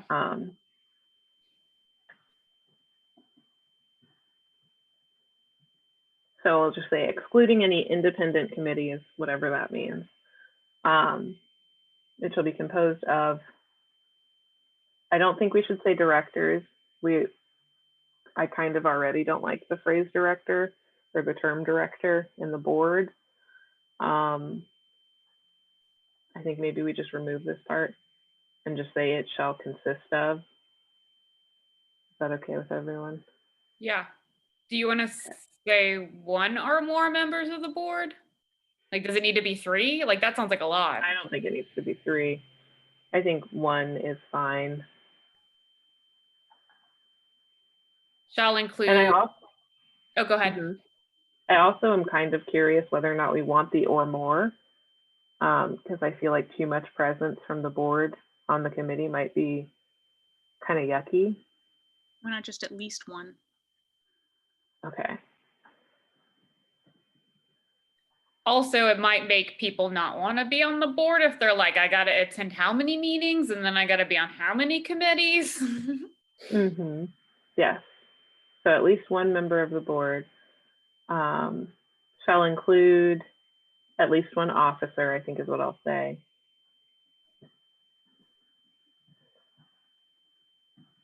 Does that sound good as well? Capitalize officer. Thank you.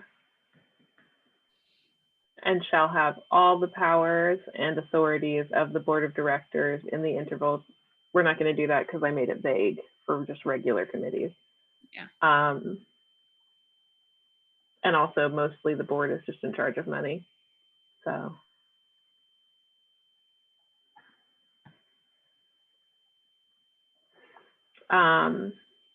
Should we say that it's subject to the direction and control of the board of directors?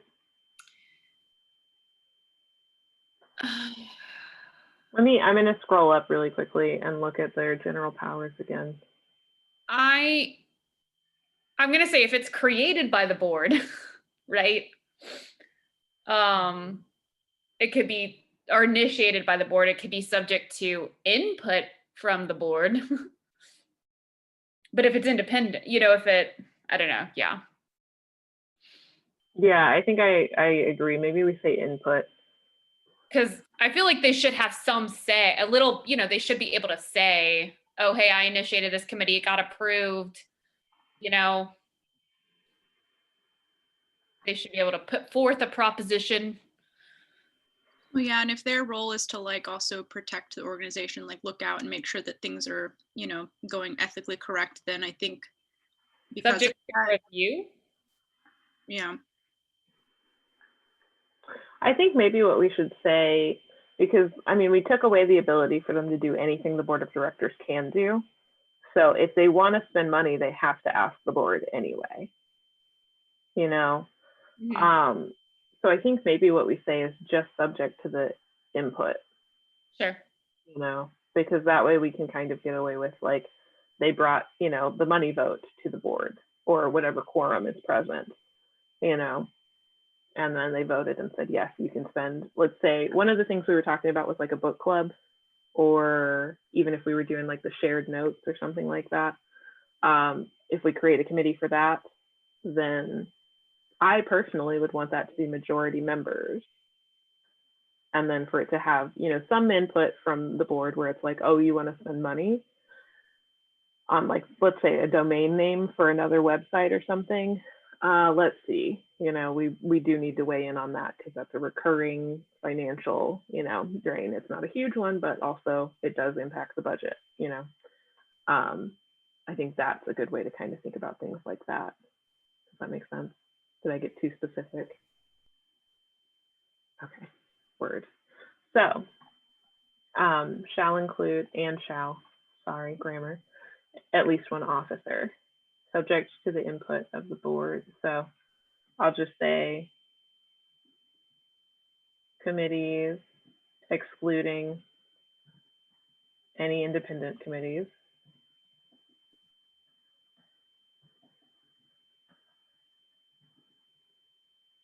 And then we'll just have to be careful what independent committees are and whether or not they can access money. Are subject to the input of the board of directors. All right, next sentence. The designation of any committee and the delegation thereto of authority shall not relieve the board of directors or any member of the board of any responsibility or liability imposed upon it or them by law. I think that is an important thing for us to talk about. Just because we make a committee doesn't mean we're not responsible as a board or as an organization. Does that sound good to everybody? Okay, cool. So we can leave that. A majority of any such committee, if the committee is composed of more than 2 members, may determine its action and fix the time and place of its meetings unless the board of directors provides otherwise. Should we say 50, more than 50% here instead of majority?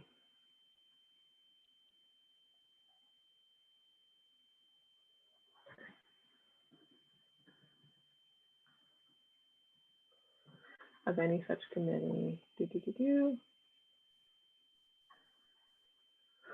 if the committee is composed of more than 2, which it would have to be composed of more than 2 members. We might also want to stipulate that it must have more than 2 members, because if it was just 2 members, it would be a board member and an officer, and that's it. And that's uncomfortable. In the sentence, yeah, in the sentence where you say it, at least 1 board member and shall include 1 officer and be comprised of no less than 3 members or no less than, I mean, we could even say no less than 5. Because that would mean that the membership gets to, you know, we're trying to get the membership on this committee. Yeah, and I kind of like the idea of it being like a higher number, because then it kind of encourages them to talk to each other. Like if you only know like a few people in the membership and then you want to sort of bring someone else into the committee, you know, and have them input on it. Should I say members? I'm worried that'll get confused with membership. What if you put members in lowercase, it's different from membership. Okay. That's defined, you know, with a capital M in that section. Thank you. That's why we're using the capital letters. Or capital, yeah, I said that right. Thank you. I appreciate it. I think that's a good place to put that. That's a very good idea. Okay, so if the meeting is composed of more than 3, then, because 3, or well, would 5 be our minimum? Did I just make 5 the minimum? Yeah.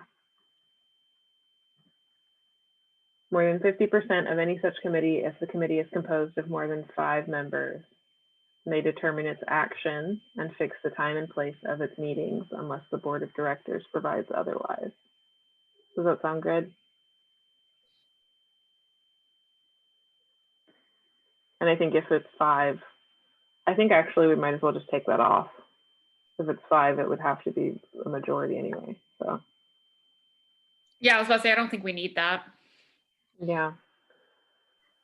All right, groovy. So are we ready to move on to the last clause here?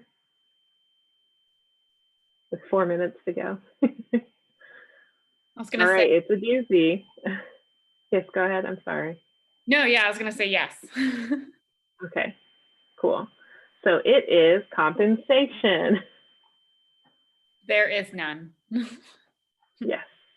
Well, here's the thing. We had talked when we first began the, guild. Olivia and I had talked about compensating people for their labor and how important that is in BIPOC communities and just in general marginalized communities. And I think it is important to figure out who we will be compensating and who we will not be compensating. So we will kind of need to hash that out here, at least in regards to the board. Again, just think of all the responsibilities that we're asking the board to do. They will have 2.5 essentially years of dedication here. It can be a yearly stipend. It could be waived membership. It could take many different forms. It could be, I almost said it could be waived, application fees to certain things, but I'm uncomfortable with that. That's a little, but I do think my personal opinion is that some form of compensation should be provided to officers and to board members. And honestly, frankly, if we could afford it, committee members as well. Just bear in mind, if we choose to give compensation to one group and not the other, it will create a hierarchy. So. I personally like the idea because I always have trouble with like volunteering in the sense that you're just like, oh, hey, free labor for exposure, experience. And it's usually like more taking advantage of. That's the way that like volunteering at intern has been becoming, I think. So I think it would be great, but I think realistically, what do we put, right? Because we have no money. Well, Ani, what I have thought about before, and I don't remember if I know I've mentioned it to Olivia, but I don't know if I've brought it up at any other meetings. What I have thought about is upon termination, getting a certain percentage of whatever, we could call it proceeds or we could call it revenue. We need to be specific about those terms because they mean different things, but a certain percentage that gets divided amongst whatever number of directors is present, right? And so it could be as small as 5%. That I think personally incentivizes dedication a bit more, where it's like, oh, well, we want to create, active revenue pools for our membership, but also a little bit personally. And Olivia said, paying people is always going to be tricky. Waived fees for membership is one thing. Yeah. My main driver for wanting to pay people for their labor is that we are the kind of guild that expressly caters to people who are generally speaking at a disadvantage as far as other paid opportunities. We could mitigate that in the future with just having certain positions that are paid, like we do have an intern or we do have a residency that's virtual or some kind of grant program or something, but I don't feel great about not putting money back into our community in a way that does involve compensation, Well,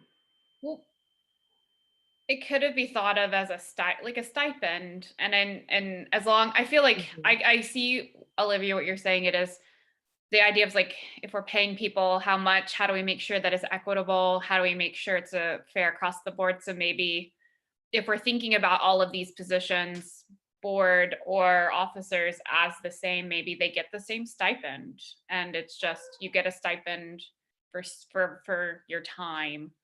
And as long as it's very transparent about where that's coming from. Yeah, and I mean, maybe we have to put in a clause. Yeah, I see Olivia says, what happens if we don't have enough money that year? Maybe we have to put in some sort of clause that says like, in lieu of monetary, we think of an alternative. But I don't know, then that might get us into being too specific in our bylaws. So it is going to be tricky on how to word it, because we want to give ourselves Yeah. ability to Yeah, grow and whatever's happening. that's part of why I think the percentage works, is it's a percentage of overall revenue. And literally we could say, okay, we made $20 this year. You get 1% of overall, revenue. So each of you get to split this dollar. Like, that's fine, It's a bummer to get 10 cents, but at the very least, it's an effort in good faith. Or we could say we have like minimums established, like what Ani was saying. I think maybe saying something along the lines of, let's say for the board, their stipend is either waived membership within the next year when they're no longer a member or a board member, or if they still are because it's a 2-year period. So maybe they have waived membership for the upcoming year instead of waiving it directly, or they get a stipend, and then it's personal choice for them. And so they can say, I would actually rather recuse myself from whatever percentage of the revenue and just have a waived membership fee. What if they leave on like really bad terms and they're not even a member after, though? They don't even get to use the compensation, the form of compensation that we give them, What kind of bad terms? I don't know. I like to think of the worst case scenarios. If, I guess if someone just decides that they didn't like how things went and they just are like, I'm not interested in being a member at RIPG anymore, and they decide to just not come back, Yeah, I don't know. This is going to be kind of hard.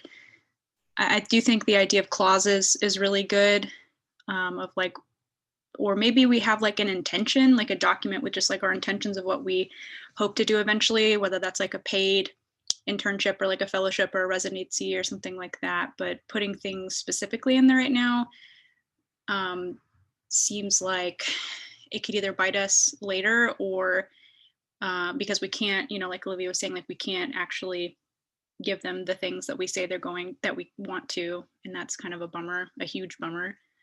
I have like lots of ideas of like things that we could eventually do if we have money, or even things like partnering with like print shops or something and saying that they get access to that shop, or they get like a show at like a gallery or something. Like there are definitely other ways that we can compensate folks without needing money. And I haven't had a chance to read what Olivia said, so I'm going to do that now. So Olivia said something about them becoming monetarily motivated. That's a direct violation of their position, and they would immediately be taken out. Yeah, that but like, is how do we literally prove against the law. Yeah. Like, So there's a big, long list of ways to prove it in the fiduciary duties. Essentially, pumpkin, get down. Essentially, you get stressed out when you're on the couch. Get down. Essentially, they are not allowed to do any kind of self-dealing. I mean, it's a really big, long section, but I'm going to kind of summarize it. They can't do any kind of self-dealing. They cannot do any kind of self-dealing that involves family or organizations that they are also partnered with. So with Ani specifically being on MAPC, Ani would not be able to make decisions. Like, she would have to recuse herself from any decision involving MAPC from us. Does that make sense? Especially if you were a board member. And so that, again, is something that's fairly easy to document, especially because money has a paper trail. and people have a tendency to think that they can get away with it, which is part of why we have such a high dedication to transparency, so that it's not just our eyes on the decisions that are being made, but it's everyone's. Yeah, I guess I'm more thinking though of like, well, we could do this event for like charity, or we can do this thing where we're selling off, like maybe we do a print exchange and we like sell off the boxes instead. And so like doing things that are more like money motivated more so than like, does that make like, You mean Well, to ensure the organization, like motivation that means the organization's getting more money, and if the organization's yes, getting more money, I get more money. yes, Okay. that's what I mean. so here's my response to that.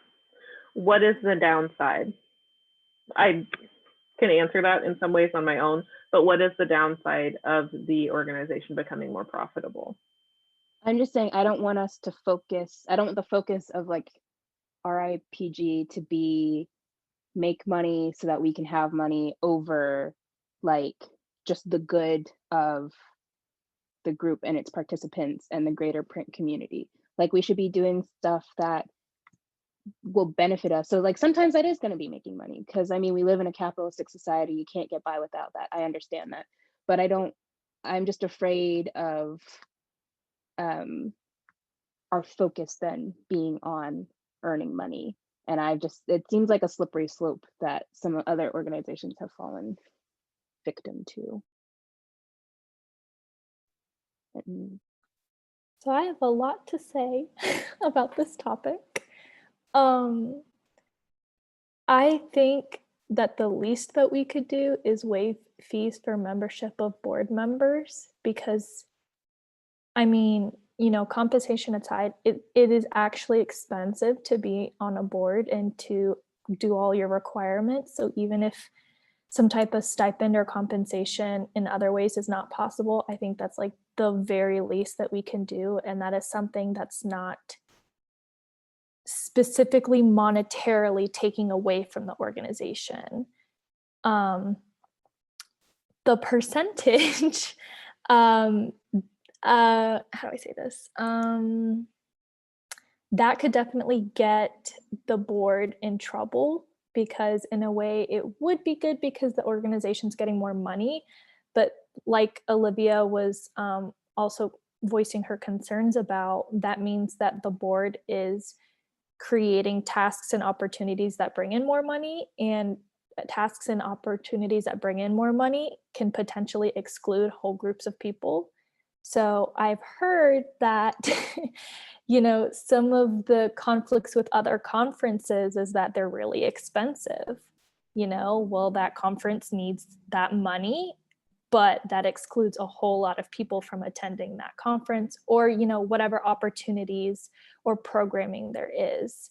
So, you know, if the organization wants to do programming that brings in more money, you know, that's whatever the organization decides to do. But having board members receive a profit from that is like legally a really not great idea at all, in my opinion. So, and I see what both of you are saying. It's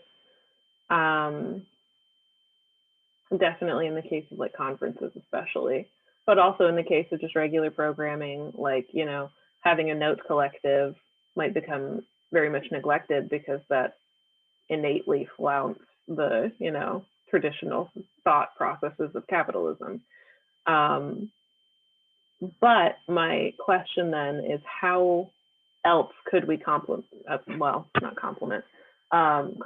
people? Because I think Ileana is right, and that is something that I was really concerned about in the first place, was, you know, there is a big time dedication, there is a lot of interaction, and those things do need to be compensated. I mean, especially if like you're in a situation where you don't have access to Zoom.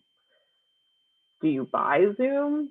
Do you go to Skype? Like how do you stay in the loop? How do you get to continue to be part of this? Or maybe you're in a situation where you're homeless because about to, you know, if they don't freaking pass this bill, that's going to be a really big thing. And then, well, where do you safely access the internet in order to interact with us?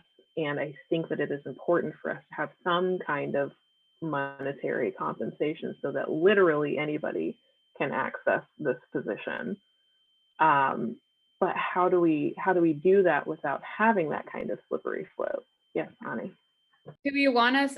I think the key is like leaving it a little vague, unfortunately, in this clause so that we can change it. Perhaps maybe a better way to say it would be like, we provide such compensation to remove any barriers to service, because that would make sure that whatever you're saying gets accounted for. Like, what if they have no internet access? What if they, we're requiring them to do something that means they have to pay, so it could kind of wiggle a little to include other things. And maybe membership is a barrier to service. So that would allow us to waive that too. I like that wording. I think that's a very well thought out thing. And then of course, as we go on, like we've said this a million times, it's a living document. So if we do start getting to a point where we have a standing, revenue, we could return to this argument and say, is it still just about removing those barriers to service, or and I think we also should put within reason, because I mean, just being homeless in and of itself is a barrier, but we can't afford to help that, unfortunately. As it pertains to activities related to the guild or what have you, we can kind of service as it pertains to, because unfortunately we can't pay to feed people too, unless we're requiring again, it could be flexible that maybe we could. Yeah, and it could be that we later say we just have a set fee, or it's like $100, no matter how much we make in that. But that would be a significantly farther on down the line kind of compensatory conversation. Or it could be something that we put a clause in that it's up for vote every single time someone is voted in, and then the membership decides how much they get. Like, it's a little complicated, but it's also in line with our commitment to transparency. And then who did I interrupt? I'm sorry. I think what I was going to say was that another way to have to compensate, possibly, that's not money specific, is to have programming either discounted or waived for people that are on the board, because that sorry, I'm trying to like not talk about stuff because I'm remembering this is recorded. That's enticing, because I imagine it's hard to be on a board, have those expenses and then pay for whatever programming you're working to create. So that could be a good enticement, because I agree that we don't want people to be on the board just to get whatever rewards there are, but we do want to make it so that people are like not like running away from being on the board because there's nothing that they get compensated for. Yeah, that's excellent. I agree. I just wanted to mention, I don't know how it works and everything, but like eventually we'll be eligible to like apply for grants, and there will be, I imagine there's going to be different funding lines within this org where we can specify that any money derived from conferences never goes to board members. But if we have grants, then we can use that to support board members in X, Y, and Z way. Like, we can also structure like the finances and things like that in a way that supports everything that all of us have been pointing out as well. And that's all. Yeah. And that's a big part of like accepting grants, is they will oftentimes give you specific instructions. And that's part of the board's responsibilities, is that they have to follow those instructions. So Ani has to leave in 15 minutes. So I think I'm going to put it towards everybody, the things that we have talked about, and we can either say yes or no. So do we do monetary compensation, or I guess I'll call it barrier removal first, or right now? I say barrier removal. I agree. Agreed. Agreed. Okay. Agreed. Is that everybody? Oh, me. I'm the other person. I also agree. I was like, wait, that's not as many people as it should be. Okay, so we're going to do barrier removal. Do we also want to do discounted programming?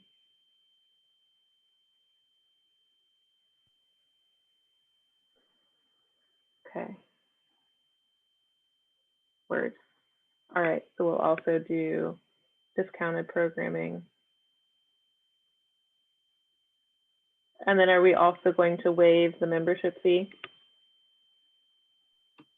Yes. Okay. Which in some ways is barrier removal. Okay, so then let's write it. So I also think, this is my personal opinion, this will also probably apply to the officers as well. Does everybody kind of agree with that? Okay. I think it has to. Mm-hmm. All right, cool. So what we will say is, I do think we should still say no one should receive any compensation except for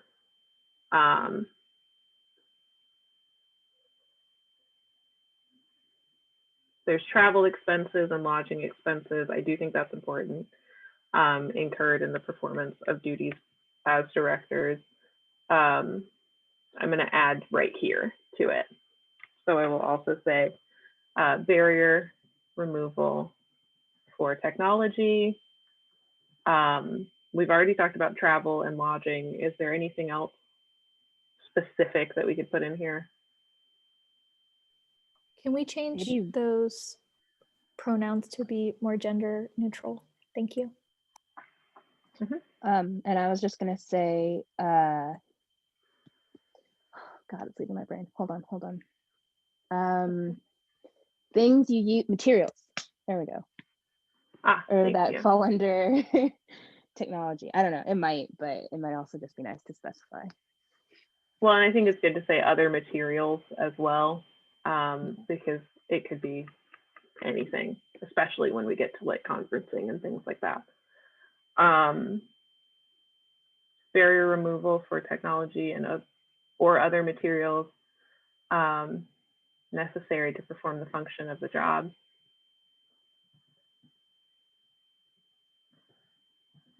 Position, not a job. And then discounted or waived programming.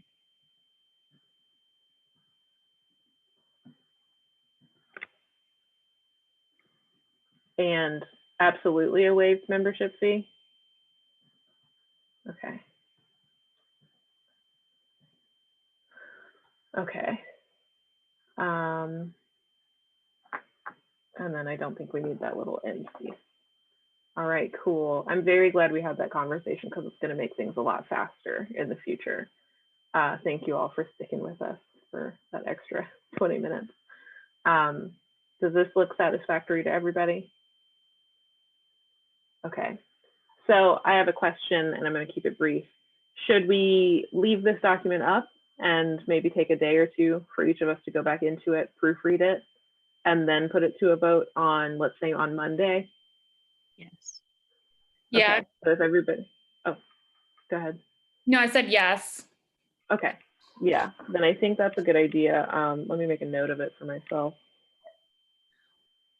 And then on Monday, I will, or one of the interim board members will take this document and put it into a Google form, and we will vote and promote the vote.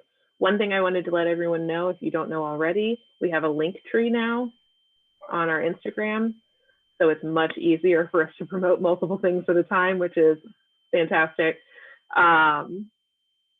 I think that will make it a little bit easier for people to vote as well. We've also gotten more Instagram engagement for voting lately, which is freaking awesome. So yes, All right, cool. So we're gonna leave this up, vote on Monday. And I would like to schedule another meeting to move on to the next thing before voting is concluded. Is that okay with everybody? We're kind of going to be going bam, bam, bam. Would it be better if we did that through email? Just for the people who aren't present. Yeah. Okay, so we'll do that. Mm-hmm. Also, I'm going to say you're not imagining we'll meet next week, right? No. Okay. I was like, No, we're too close to the holidays. I can't People do are going to next. travel. Yeah. And if people aren't traveling, they will sleep.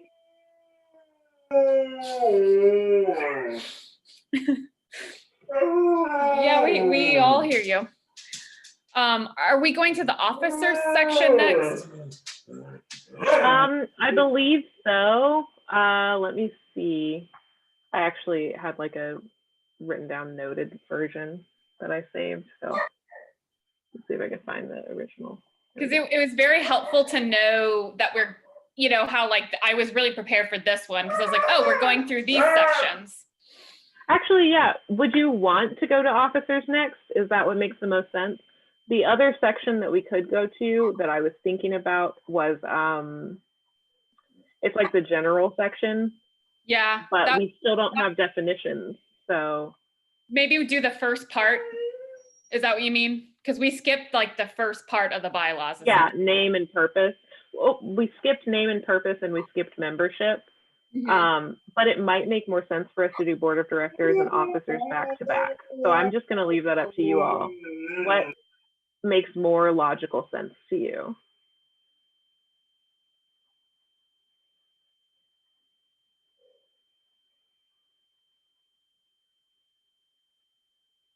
I'm not shaking my head at you. I'm shaking my head at him, and I'm fine with whatever.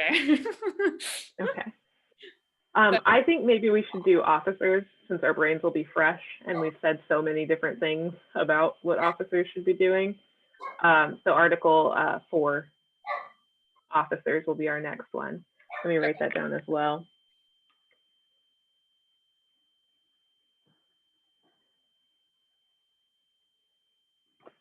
And then I think after we do that, maybe we'll tentatively say that we will go to membership.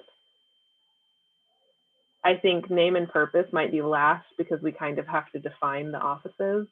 And as we're finding out now, it just sort of depends on how we figure that out. So, okay, cool.